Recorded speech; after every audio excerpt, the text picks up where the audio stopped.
حضرت ابو ہریرہ رضی اللہ تعالیٰ عنہ سے روایت ہے کہ رسول اللہ صلی اللہ علیہ وآلہ وسلم سے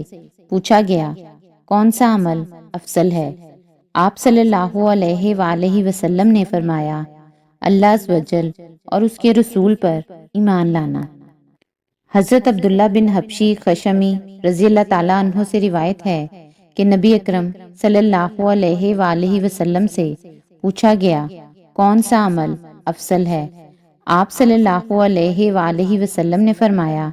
ایسا ایمان جس میں ذرہ بھر شک نہ ہو، وہ جہاد جس میں کسی قسم کی خیانت نہ ہو، اور نیک و پاک حج۔ حضرت انس بن مالک رضی اللہ تعالیٰ عنہ نے فرمایا کہ نبی کریم صلی اللہ علیہ وآلہ وسلم نے فرمایا جس شخص میں یہ تین چیزیں پائی جائیں وہ ایمان کی مٹھاس محسوس کرتا ہے۔ جو شخص کسی آدمی سے محبت کرتا ہے کسی مفاد کے لیے نہیں بلکہ صرف اللہ تعالیٰ کی رضا کے لیے، جسے اللہ تعالیٰ اور اس کا رسول صلی اللہ علیہ وآلہ وسلم ہر چیز سے زیادہ پیارے ہوں۔ جس شخص کو آگ میں کود جانا کفر کی طرف لوٹ جانے سے زیادہ پسند ہو، جبکہ اللہ تعالیٰ نے اس کو کفر سے نکال لیا ہے۔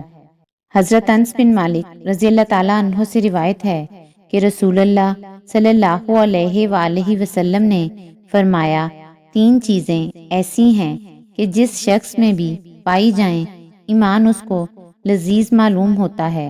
اسے ایمان میں مزہ آنے لگتا ہے۔ اللہ عز و جل اور اس کا رسول صلی اللہ علیہ وآلہ وسلم اسے ہر چیز سے زیادہ پیارے ہوں، اس کی محبت اور ناراضی خالص اللہ تعالیٰ کے لیے ہو، عظیم بھڑکتی آگ میں گر پڑنا اسے اللہ تعالیٰ کے ساتھ کسی کو شریک ٹھہرانے سے زیادہ پسند ہو۔